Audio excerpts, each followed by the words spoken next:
Bismillahirrahmanirrahim. Assalamualaikum warahmatullahi wabarakatuh. Perkenalkan, nama saya Mabruroh, NIM E 2019-2222. Saya dari Ekonomi Syariah 5, Fakultas Ekonomi dan Bisnis Islam, Institut Agama Islam Negeri Jember. Di video kali ini saya akan menanggapi penjelasan dari Bapak Dr. Abdul Wadud Nafis selaku dosen pengampu mata kuliah Peradaban Islam dan Islam Nusantara tentang sejarah peradaban Islam sebagai ilmu. Yang pertama, pengertian sejarah peradaban Islam. Sejarah peradaban Islam dapat diartikan sebagai perkembangan dan kemajuan kebudayaan Islam dalam perspektif sejarahnya. Namun dapat pula diartikan sebagai kemajuan dan tingkat kecerdasan akal yang diperoleh dalam satu kekuasaan Islam, mulai dari periode Nabi Muhammad sampai kekuasaan Islam saat ini. Yang kedua, pengertian ilmu pengetahuan adalah konsep dan skema konseptual yang berhubungan satu sama lain sebagai hasil eksperimen serta observasi yang diperoleh melalui beberapa pengalaman. Yang ketiga, kriteria ilmu pengetahuan. 1. Memiliki objek yang jelas. Sejarah peradaban Islam membahas kejadian-kejadian atau peristiwa yang terjadi di dalam dunia Islam atau yang terjadi di masa lampau.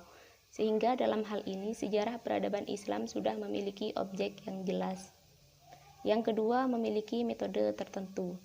Di dalam memperoleh informasi tentang sejarah peradaban Islam dapat dilakukan dengan beberapa metode, yakni metode observasi dan metode dokumenter.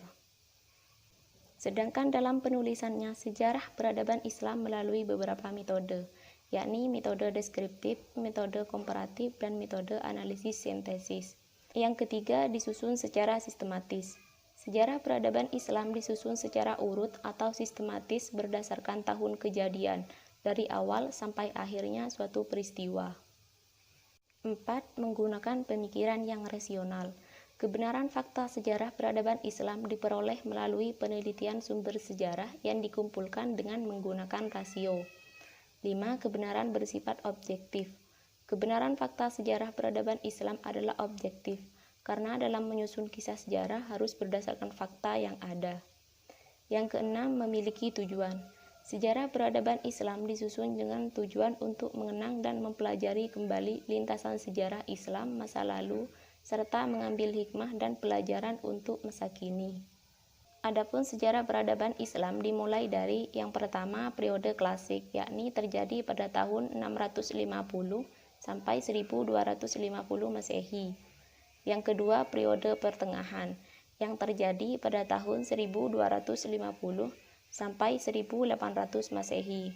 Dan yang terakhir, metode modern, yang terjadi pada tahun 1800 sampai sekarang. Adapun yang keempat yaitu manfaat mempelajari sejarah peradaban Islam, yakni 1. Kegunaan edukatif, yang kedua sebagai kegunaan inspiratif.